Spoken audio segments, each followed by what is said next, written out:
አርስተ ዜና በሱዳን በመጠለያ ተጠልለው የሚገኙ የቀድሞ የተመድ የሰላም አስከባሪ የነበሩት የትግራይ ተወላጆች ለከፍተኛ ረሃብና በሽታ ተጋልጠው በአሳሳቢ ሁኔታ ውስጥ እንደሚገኙ ሞደርን ዲፕሎማሲ ባወጣው ሰፊ ዘገባ አጋለጠ። ከፕሪቶሪያው ስምምነት በኋላም ቢሆን አሁንም እየተሰሙ ያሉትን የጥላቻ ንግግሮችን ለማስቆም የፌደራል መንግስቱ ኃላፊነቱ ሊወጣ እንደሚገባ ተገለጸ።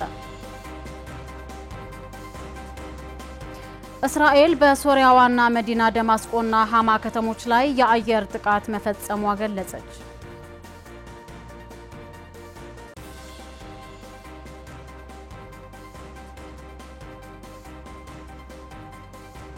ጤና ይስጥልን እንደምን አመሻችሁ አድማጭ ተመልካቾቻችን ዋና ዜናዎችን በማስቀደም የመጋቢት 24 የምሽት ዜናዎቻችን ወደናንተ ማድረስ ጀመርን።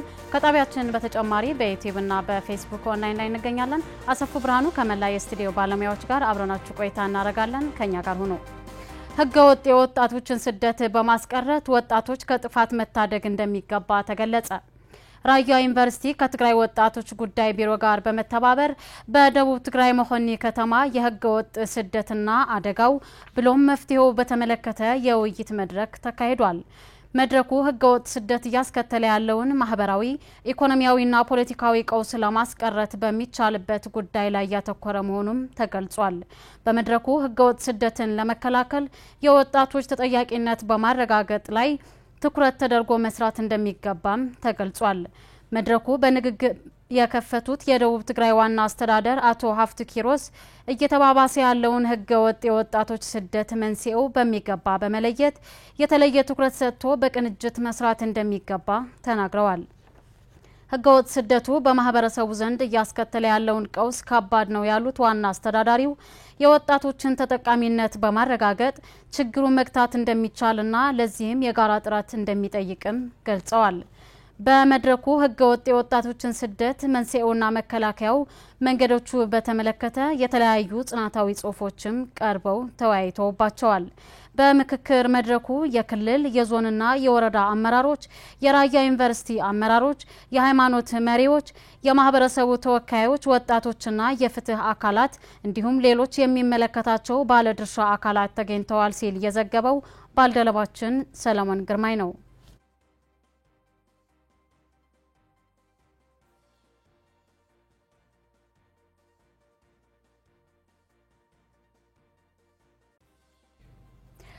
በማንነታቸው ምክንያት ከደረሰባቸው ጥቃት ለማምለጥ በሱዳን በመጠለያ ተጠልለው የሚገኙ የቀድሞ የተመድ የሰላም አስከባሪ አባላት የነበሩ የትግራይ ተወላጆች ለከፋ ረሃብና በሽታ ተጋልጠው በአስከፊ ሁኔታ ውስጥ እንደሚገኙ ሞደርን ዲፕሎማሲ ባወጣው ሰፊ ዘገባ አሳሰበ። እነኚህ መከላከያ ሰራዊት አባላት ሆነው በሱዳን ሰላም ማስከበር ተልእኮ ላይ የነበሩ የትግራይ ተወላጆች አሁን ላይ ያሳለፉት ካለው አስከፊ ስቃይ ዓለም አቀፍ ማህበረሰብ እንዲታደጋቸው ጥሪ ማቅረባቸውን ዘገባው አመላክቷል። ይርጋ ተክለምከል ተከታትሎታል። በሱዳን የሚገኙ የቀድሞ የትግራይ ተወላጅ የተባበሩት መንግስታት ሰላም አስከባሪ አባላት በረሃብና በህመም ምክንያት በሞት አፋፍ ላይ እንደሚገኙ በሞደርን ዲፕሎማሲም የሰፈረ ሀተታ አመላክቷል። ሀተታው በሰብአዊ መብት ተጣባቂዋ ባጸባ ሰይፉ የተጻፈ ሲሆን እነዚህ በተለያዩ ጊዜያት አደገኛ በሆኑ የግጭት ቀጠናዎች ውስጥ ያገለገሉና ህይወታቸውን የሰጡ የትግራይ ተወላጅ የተባበሩት መንግስታት ድርጅት ሰላም አስከባሪዎች አሁን ተረስተውና የሰው ልጅ መሰረታዊ ክብር ተነፍገው በመግብ ህክምናና መጠለያ እጥረት እየተሰቃዩ ይገኛሉ ብለዋል።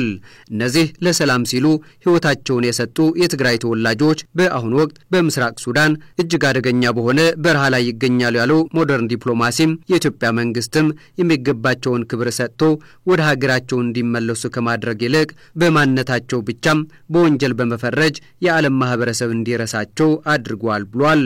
ለመላው የዓለም ህዝብ ሲሉ ሰላም ቢጠብቁም የዓለም ማህበረሰብ ግን ጀርባውን ሰጥቷቸዋል ተፈጥሯል ብሏል ሀተታው።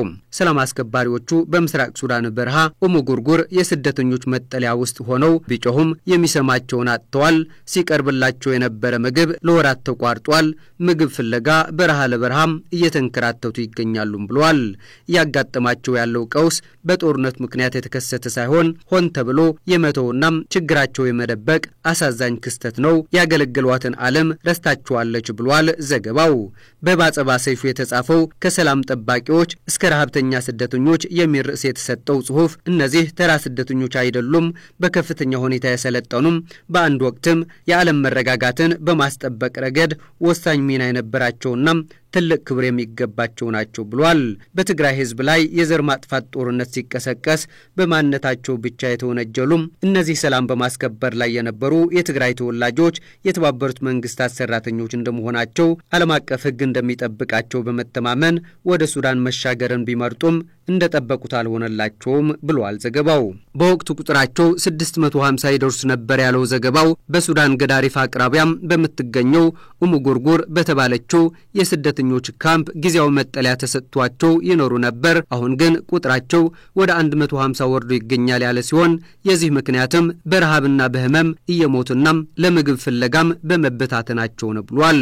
በተለይ የሱዳን የእርስ በርስ ጦርነት እየበረታ ከሄደ በኋላም የሰብአዊ ድርጅቶች ትኩረት ወደ ሌላ በመዞሩም ትኩረት ተነፍጓል፣ ስቃያቸውም ተሸፍኗል ብሏል የሰብአዊ መብት ተጠባቂዋ ባጸባ ሰይፉ ሀተታም። በየወር ሲከፈላቸው የነበረም የምግብ ክፍያም በየካቲት 2025 በድንገት ከተቋረጠ ወዲህ በሞት አፋፍ ላይ ሆነው ጊዜ እየገፉ ይገኛሉ። አንዳንዶቹም እጅግ ከባድ በሆነ ሙቀት ባለው ምድረ በዳ ላይ ለብዙ ኪሎሜትሮች እየተጓዙም የሚበላውን ምግብ ፍለጋ ቢወጡም ምንም አያገኙም ብሏል። በመሆኑም በአሁን ወቅት በምግብ እጦት ምክንያት ሰውነታቸው ጋርጧል፣ እጅግ ተዳክመዋል። አብዛኞቹም መቆም እንኳን አይችሉም ብሏል። ሊቋቋሙት የማይችሉትን ስቃይ የዓለም ማህበረሰብ እንዲያውቅላቸው በተደጋጋሚ ቢጮሁም ትኩረት ተነፍገዋል፣ ጭራሽም ተረስተዋል ሲል ዘገባው አመላክቷል። አብዛኛዎቹ በተለያዩ በሽታዎች እየተሰቃዩ የሚገኙ ናቸው። ነገር ግን ድምጽ የሚሆንላቸው የሌላቸው ባገለገሏት ዓለም የተተው ሀገር አልባ ሆኗል። በመሆኑም የዓለም ማህበረሰብ ይህንን እያየም እንዳላየ መሆን የለበትም። የተባበሩት መንግስታት ድርጅት፣ የአፍሪካ ህብረትና ግብረሰናይ ድርጅቶች አስቸኳይ እርምጃም መውሰድ አለባቸው ብሏል።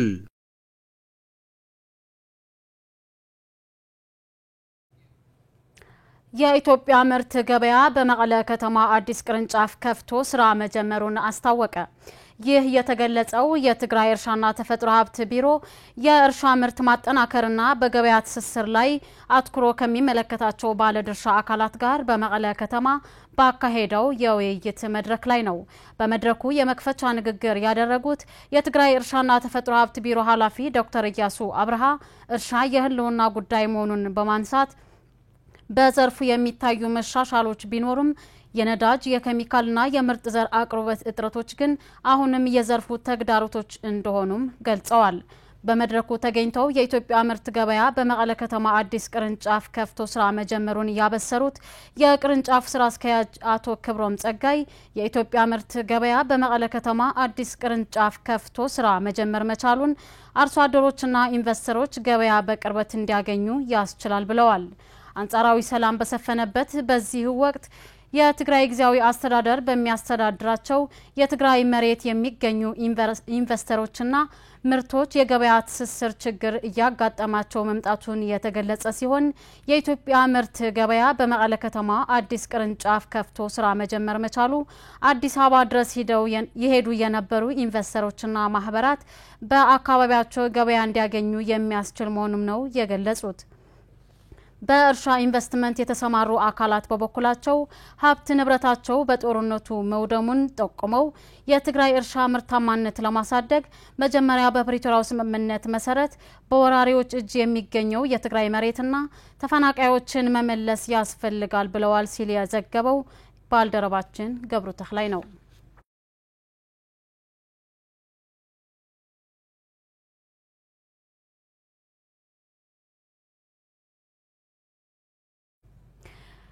ኤስኦኤስ የትግራይ ህጻናት መንደር በአክሱም ከተማ ለ993 ህጻናት 13.3 ሚሊዮን ብር ድጋፍ ማድረጉ ተገለጸ። የህፃናት መንደሩ የተለያዩ ማህበራዊ ኢኮኖሚያዊ ችግሮች ላላቸው 993 ህፃናት ለእያንዳንዳቸው ከ13000 ብር በላይ ድጋፍ ያደረገ ሲሆን ገንዘቡም ወደ ህፃናት ወላጆች የባንክ ሂሳብ ገቢ መደረጉንም አስታውቋል።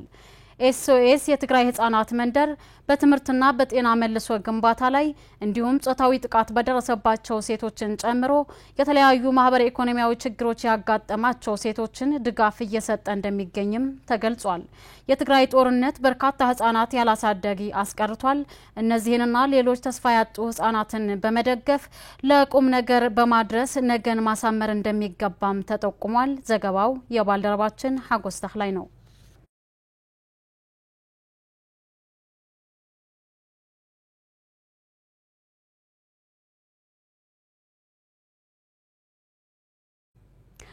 ከፕሪቶሪያው ስምምነት በኋላም ቢሆን አሁንም እየተሰሙ ያሉትን የጥላቻ ንግግሮችን ለማስቆም የፌደራል መንግስቱ ኃላፊነቱ ሊወጣ እንደሚገባ ተገለጸ።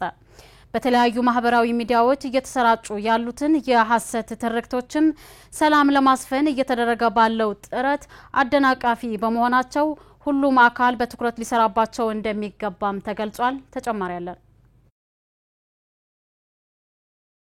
የዓለማችን የቴክኖሎጂ እድገቶች በሚስተዋልበት ጊዜ ሁሉ የቴክኖሎጂ አጠቃቀም ውጤት ለአንድ ሀገር ወደ ላቀ የእድገት ጎዳና እንደሚያመራው ሁሉ ለሀገር ውድቀት ብሎም ሀገርን ሊያፈራርስ ወደሚችል አላስፈላጊ ጦርነት ሊጋብዝ እንደሚችልም በበርካቶች ይነገራል። በተለያዩ ማህበራዊ ሚዲያዎች የሚሰራጩ የጦርነት ነጋሪትን የሚጎስሙ ትርክቶች ተፋፍመው ወደ የበርካቶች እልቂት ያስከተለው ጦርነት ካመሩት ሀገራት መካከል ከባህር በጭልፋ ለማንሳት ያክል ሶሪያና ሊቢያ ማንሳት የሚቻል ሲሆን በትግራይ ህዝብ ላይ ተከፍቶ የነበረው ጄኖሳይዳዊ ጦርነትም መሰረቱ የሶሻል ሚዲያ የጥላቻ ንግግሮች ነበሩ ይላሉ የሳይንስና ቴክኖሎጂ ቢሮ ምክትል ኃላፊ ዶክተር ገብረ መስቀል ገብረ ማርያም ከጣቢያችን ጋር በነበራቸው ቆይታ በዓለማችን ላይ ያለው የቴክኖሎጂ በተለይ የኮሙኒኬሽን ቴክኖሎጂ እነዚህ ሶሻል ሚዲያዎችና የተለያዩ የኢንተርኔት ፋሲሊቲዎች በጣም ጠቃሚ እንደመሆናቸውም ጎጅነታቸው ያዛን ልክ ነው።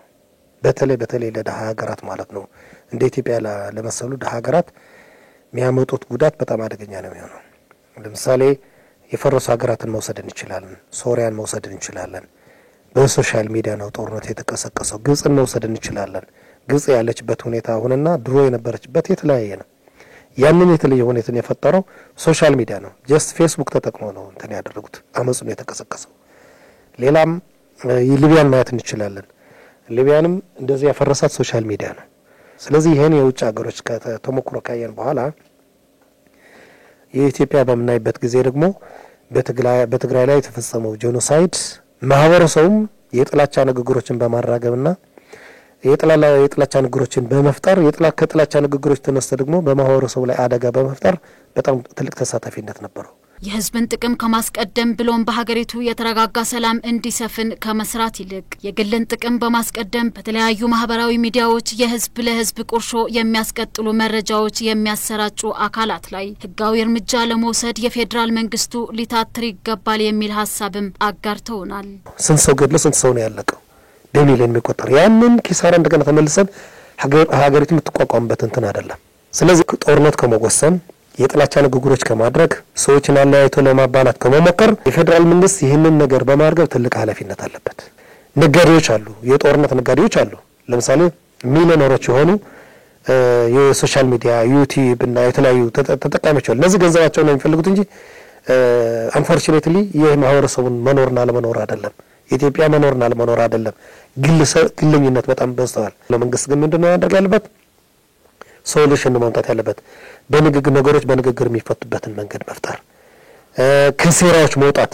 በትግራይ ህዝብ እልቂት ላይ ከፍተኛ ሚና የነበራቸው አንዳንድ አካላት ከሰላም ስምምነቱ በኋላም ቢሆን የጥላቻ ንግግሮቻቸው እያስቀጠሉት ይገኛሉ በማለት በተለይም በዚህ ሳምንት በፓርላማ አባላቱ የተነሳው ስምምነቱን የሚጣረስ መልእክት እርምጃ ሊወሰድበት ይገባል ይላሉ ዶክተር ገብረ መስቀል። በተለይ ከትናንት በስቲያ በነበረው የፓርላማ አባሉ ራሱ ህወሓትን የአሸባሪ ሲል ነበረ which is በፕሪቶሪያው ያልተፈቀደ ማለት ነው። ጥላቻ ንግግር እንዲያደርጉ እነዚህ ፓርቲዎች ህወሓትና ፌደራል መንግስቱ ይሄንን ነገር አቁሟል። ግን የፓርላማ አባል ነው ይሄንን ያለው እየተናገረ ያለ ደግሞ የትግራይ ተወካይ በሌለበት ምክር ቤት ነው። ስለዚህ እነዚህ ነገሮች የጥላቻ ንግግሮች ፓርላማ ድረስ ገብተው የሚሰሩ ከሆነ ነገ ጧት ሌላ ነገር ሊያዋልዱ ስለሚችሉ ፌደራል መንግስቱ የሚቆጣጠራቸው ተቋማትን ራሱ መቆጣጠር መቻል አለበት። ያላት ጦርነት ይበቃታል ኢትዮጵያ።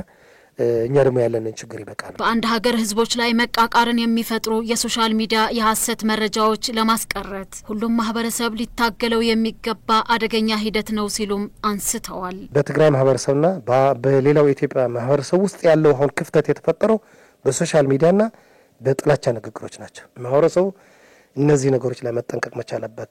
መሰረታዊ የሆኑ ፋንዳሜንታል ኮሄዥን ወይም ግንኙነት የሚፈጥሩ ፈጥረው የነበሩት በሃይማኖትም በልምድም በባህልም በመናምን የነበሩት በአጭር ጊዜ ነው የተናዱት ማለት ነው። ስለዚህ እነዛ ነገሮች አሁን ማንኛውም ኢትዮጵያዊ እንደ ኢትዮጵያዊ አንድ ነገር የጥላቻ ንግግር ሌላኛው ማህበረሰብ እንደ ግሩፕ ወይም እንደ እንትን በሚደረግበት ጊዜ ማስቆም መቻል አለበት ማለት ነው።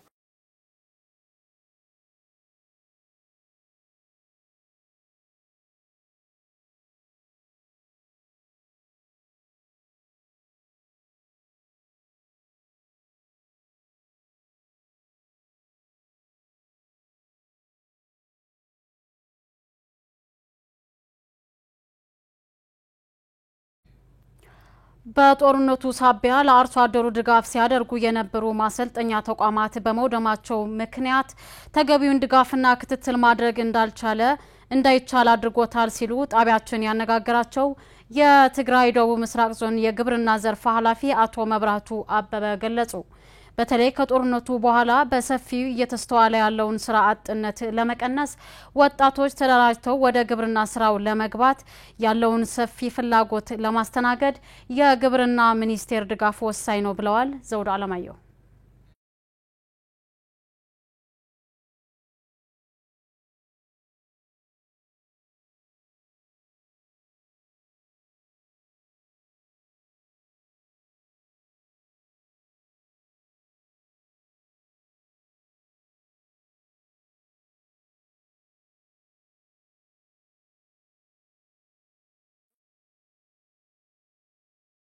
በማሻሻል በጥሩ እንቅስቃሴ ላይ የነበረው የትግራይ እርሻና ተፈጥሮ ሀብት ዘርፍ ምርታማነትን በማሻሻል የምግብ ዋስትናን ለማረጋገጥ የተለያዩ ጥረቶች ሲደረጉ ነበር። በጦርነቱ በደረሰው ውድመት ሳቢያ በሰውና በንብረት ላይ ከደረሰው አካላዊና ስነልቦናዊ ጫና ባሻገር ዘርፉ በከፋ መልኩ የወደመበት ሁኔታ ተፈጥሯል። በትግራይ የደቡብ ምስራቅ ዞንም በመስኖና ሌሎች ስራዎች የተሻለ ደረጃ ላይ ነበር ነው ያሉት የዞኑ የግብርና ዘርፍ ኃላፊ አቶ መብራቱ አበበ። የግብርና መዋቅሩ በመፍረሱ ሳቢያ አርሶ አደሮቹ ሲያገኙት የነበረውን ግብርና ሙያዊ ድጋፍ አገልግሎት ተቋርጦባቸዋል ብለዋል። ጦርነቱ በፊት እንደ ክልልም እንደ ዞንም የተሻለ የማምረት አቅም ጀምረን ነበር። ከጦርነቱ በኋላ ያውን ይታወቃል ማለት ነው።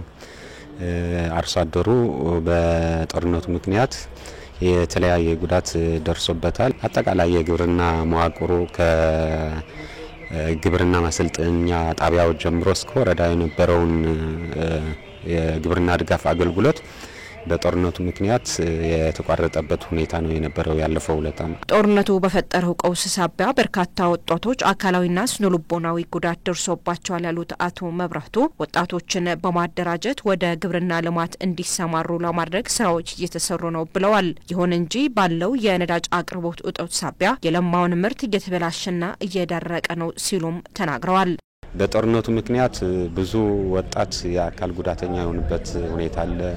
በተለያየ ምክንያትም ወደ ህብረተሰቡ የተመለሱ የሰራዊት አካላትም አሉ። እነዚህ ተደራጅተው ወደ እርሻ ገብተው ሙሉ ድጋፍ እንዲደረግላቸው የጀመሩት ነገር አለ። በእንስሳት እርባታ፣ በንብ እርባታ፣ በመስኖ በሌላም ሰፊ ጥረት እያካሄዱ ነው። በምሳሌ መስኖን ብንወስድ በግላቸውም በተለያየ ፕሮጀክትም ጄኔሬተር ተሰጥተው ሰፊ የመስኖ እርሻ ልማት የሚያለሙ ወጣቶች ገበሬዎች አሉ።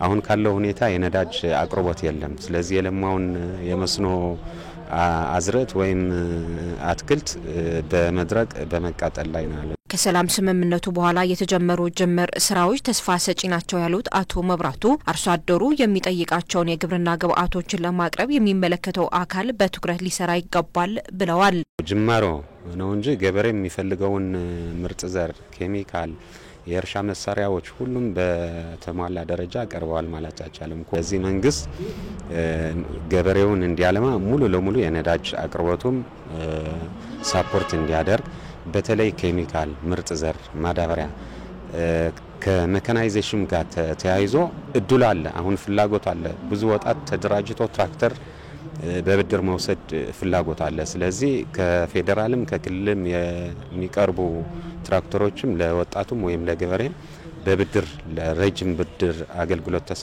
ተሰጥቶ የእርሻ ሜካናይዜሽኑ ሳፖርት ተደርጎ ሰፊ ልማት የምናካሂድበት ከላይ ጀምሮ እስከታች የሰላሙን እድል ተጠቅመን በተለይ ፌደራል ያለፈውን 2 ዓመት ለትግራይ ክልል የደረሰውን ጉዳት አይቶ የተለየ ትኩረት የተለየ ሳፖርት ማድረግ እንዳለበት ነው ጥሬን ማስተላለፈው።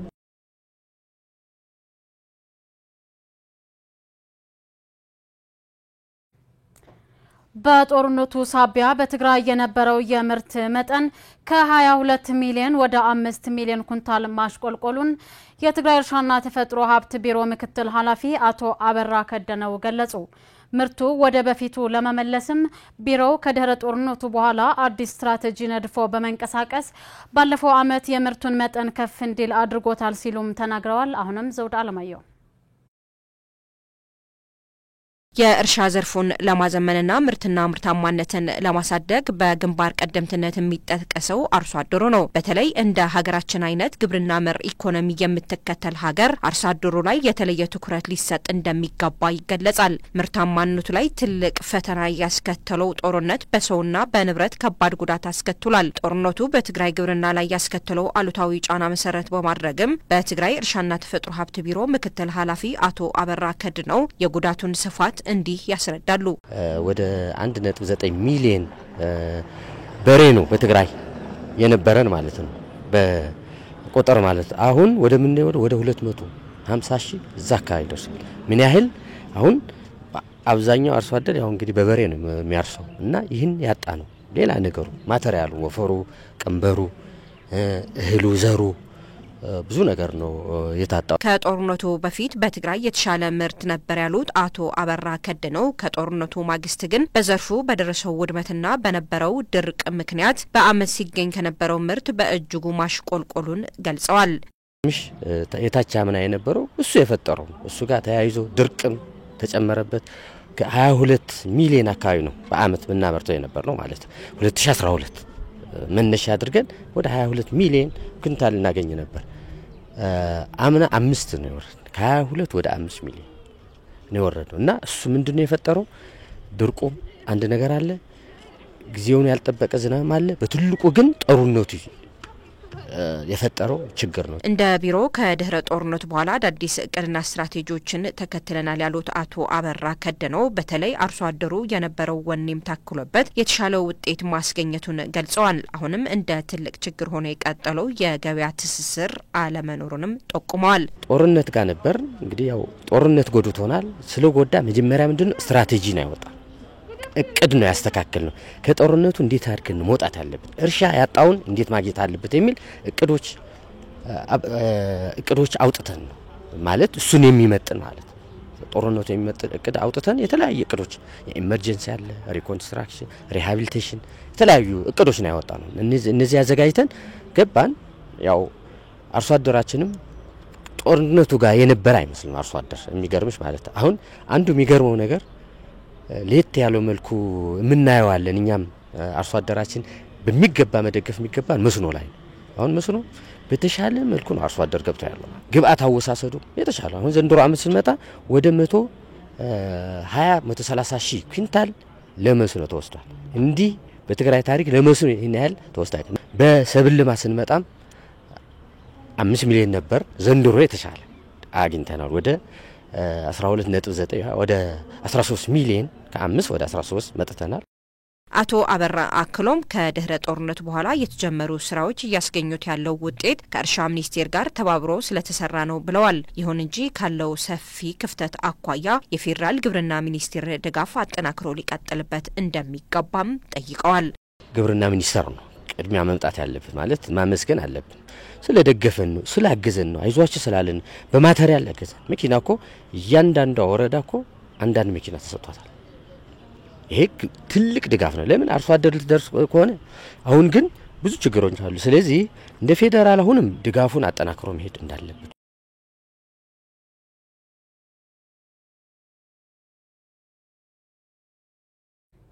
በመጨረሻም እስራኤል በሶሪያ ዋና መዲና ደማስቆና ሐማ ከተሞች ላይ የአየር ጥቃት መፈጸሟ ተገለጸ። የእስራኤል ጦር በሶሪያ ደማስቆና ሐማ እንዲሁም ሆምስ ከተሞች በሚገኙ የጦር ስፍራዎች ላይ የአየር ጥቃት መፈጸሟንና በጥቃቱም ወታደራዊ ተቋማትና መሰረተ ልማቶች ላይ ከፍተኛ ጉዳት ማድረሱን ሮይተርስ ዘግቧል።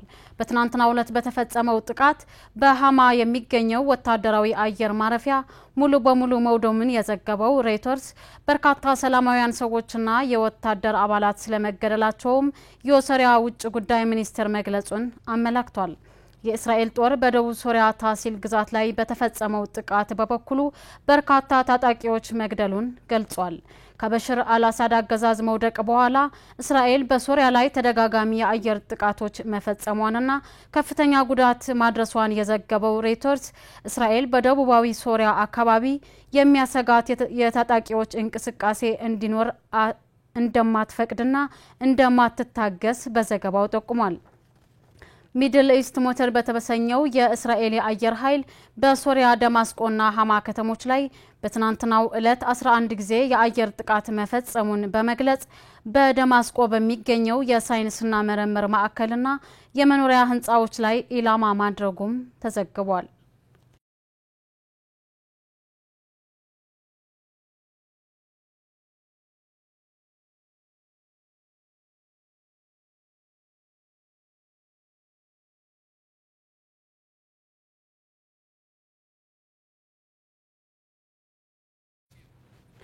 አድማጭ ተመልካቾቻችን ለምሽት ያዝናቸው ዜናዎቻችን የስካሁኖቹ ነበሩ። ከቀሪ ጣቢያችን ፕሮግራሞች ጋር መልካም ቆይታ እንዲኖራችሁ ተመኘን። መልካም ምሽት።